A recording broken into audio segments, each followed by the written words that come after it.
Hello, welcome back to my channel. I'm West Coast Wolf, giving you another episode of today's information for the black community. I felt a need to make this video because something's been on my mind for quite some time now, and I just need to get it off my chest and just have you guys think about a few things in our way of life, so to speak, the rules of American society, if you will. You see, we live in this fake world in America that would have us believe that we have equal rights. I'm going to talk a little bit about the Constitution of America today, the U.S. Constitution, okay? I want you guys to think about something, because I think that few people really think about how this whole thing was put in place. I know we had a movie called Lincoln, Abraham Lincoln. I believe Steven Spielberg put it out. But you know what? There's a lot of things that movie left out about the foundation of the abolition of slavery and how we got free and all that good stuff. So let's just go to the core of the U.S. Constitution. Let me just tell you guys, without a shadow of a doubt, the Constitution, the foundation, was not meant for us. It wasn't. The foundation of the Constitution did not have black people in mind. So you'll hear a lot of hoopla and propaganda about violating civil rights and all that good stuff about how we are Americans. Most of the Caucasian people say, we're Americans and we this and we that. A lot of pride involved in that. Well, let me just tell you, if you look at the Constitution with a keen eye, you'll realize the Bill of Rights, which is the first 10 amendments, the Bill of Rights didn't have black people in mind. It really did not. So every time you get to it with a policeman or somebody who was abusing their authority and you don't get treated fairly, there's a reason for that. They don't believe us to be respectable citizens. They don't have any real respect for us. They hide it under the cover of disorder or not complying with their orders or whatnot. But if you think about it, the Constitution was not really set aside for us at all to be a part in that equation. Look at the first 10 amendments. Now, if you do some research, you'll see that George Washington actually had slaves. A lot of the presidents had slaves. And if you look at until the 13th Amendment, when slavery was abolished, okay. But meanwhile, a lot of our ancestors was getting lynched and abused up until that time, even after that time. And if you look at it, the 14th Amendment gave us actual rights to be citizens and whatnot, but they still labeled us as 3/5 a person. Look it up. It's still there. 3/5 a person. And I think the 15th Amendment gave us the right to vote. So if you think about this concept, I want people to think about this, because I think we kind of forget. We go in our lives, we watch our kids grow up, we go to work, we come home, we try to put food on the table. But we don't really realize the society that we live in, it was not built for us. And everybody wants you to forget what happened to our ancestors. They want you to forget what happened to the people back then. This is now, and we're American, we all one. Yeah, that's BS. We're not. And until our people wake up and decide to make some better decisions about their life, take control of their life, and join other like-minded individual black people who want to make some positive changes for themselves, we'll be living under this ungodly rule for a long time. But just look at the Constitution as it is now. It was pretty much, to me, the Constitution is pretty much a patch job. They just patch parts of it, patch it here, patch it there. It never really was meant for black people. It's more like, okay, stop complaining, we'll put this in there.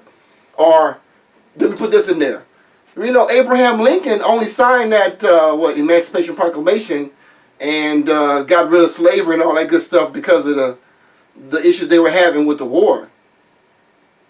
They didn't do it because he felt slavery was wrong. Hell, his family had slaves. I think he had slaves. So let's not get sidetracked in our life and thinking that, okay, the Constitution protects us as well. Yeah, that's what it says. How many black people have been killed in the last, I don't know, 6 months, a year? Does it really protect our rights? 3/5 of a person in the 14th Amendment, still there. Yeah, slavery was abolished, but they made everything in their will possible to, like, destroy us on every other level. So I don't want you guys think about that while you decide what you want to do with your life. You can go get the education you want, but you know what? Your education means nothing if it's in a dominant society who train you to forget about your people, your ancestors. Forget about your own people. Try to live the European way. Raise your children in a European society and try to blend in. You see, that's never going to work. I hate to say it, but look at President Obama.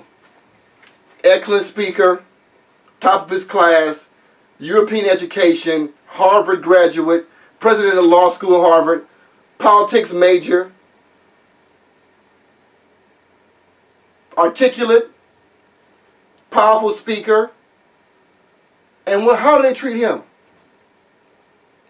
What rights does he really have? This woman shaking her finger in his face at the airport getting off of Air Force One. In his face doing that. There's had countless amounts of people going to the White House, breaking in, getting in, shooting parts of the White House foundation. Hopping the fence. This man, this last dude is just unbelievable.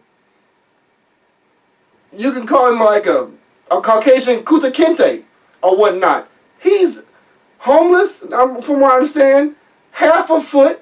He scales the fence, and he hobbles, not runs, let's say he runs, but he hobbles across 70 yards across the line and gets to the door.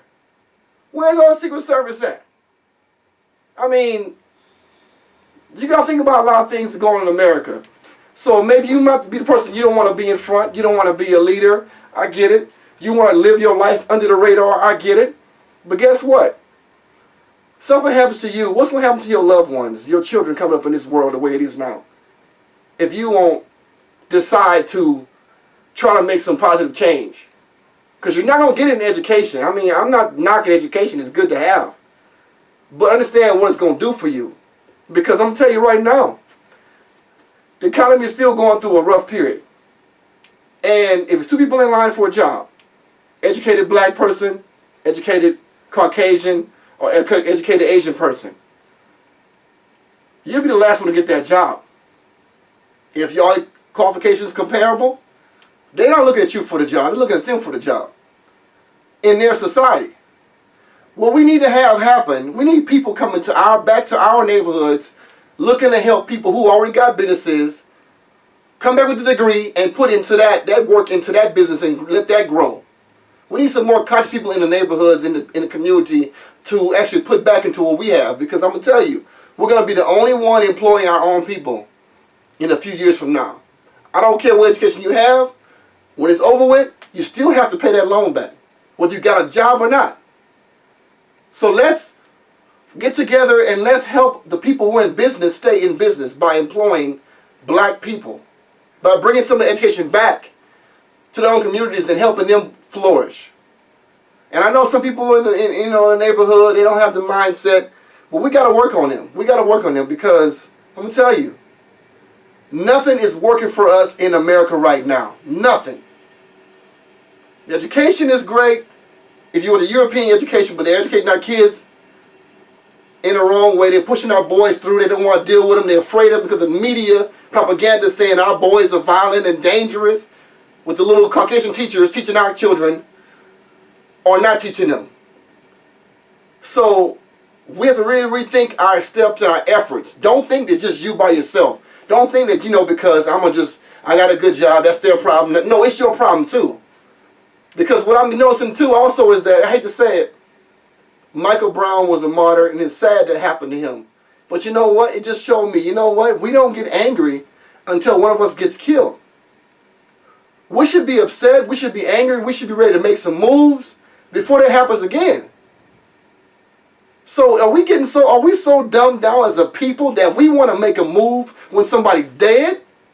What about before that? How about build something so we can have our own stuff, so we can control what we have in our own communities, so we can actually build up what we have already? Because I'm going to tell you something. If we let every job, every business go out of there, every black-owned business, we will have to go to other people for jobs. And not going to give you the right respect. They're not going to give you the right teaching and training that you need. You have to go out and get all your own stuff on your own. And if they give you a job, you don't get the same pay as other people in the field. You're going to be marginalized. Absolutely. So think about the Constitution for a minute that we actually grew up into. Hearing so much people in the military say, oh yeah, the U.S. Constitution protects us for this, protects us for that. This is that, this is that, this is good. We're proud with this. Yeah, you feel real great. You feel like $1 million right now. Until you get stopped by that policeman who violates your civil rights. Until somebody you hear about, or somebody in your family or one of your friends get gunned down by the police with no real cause to do so. Unarmed, if you will. Where's your Constitution then? Where's your rights then? How many times we get stopped, or you hear about somebody getting stopped to where they don't want to give them their ID because they don't have to legally give their ID. They get arrested anyway. They get abused anyway. I'm hearing so many stories about stuff like happening, getting their civil rights violated. But yeah, the Constitution says, 13th Amendment, no slavery. 14th saying we're legal citizen, 3/5. 15th saying, hey, we can vote. How's that helping us? How's that working for us right now? Relying on a piece of paper to have us governed and to feel like you're safe? Do you feel safe? Get stopped in the late night with a policeman behind you, within your rights, tags done, insurance, everything is good, but he can give you a hard time, harass you, and kill you and get away with it? The Constitution also talks about having right to a speedy trial, or, due justice, due process. What's due process for that man who killed Michael Brown? This fool is still not locked up. The dude who choked out Eric Garner, this fool's still not locked up. Where's due process in that? Where's this fast, speedy trial? What's all this crap they talking about? Isn't the Constitution that say we're supposed to have a due process, right to speed trial, and this and that and other, blah, blah, blah, blah? The Constitution was not meant for me and you. Let's get real. It's not. And I don't care what that paper says. It ain't helping me and you that much. Because people are taking law in their own hands at this point. And I'm going to tell you something. If we don't get together, you will be at the beck and call of everybody around us. If we have no businesses to hire our own people, we have no trades anymore, we have no skill set that's used in the current world because we're out of a job. You can go to school, get education, you come out, you can't find a job, the loans still need to get paid back. So, what's your plan? I'm willing to hear it.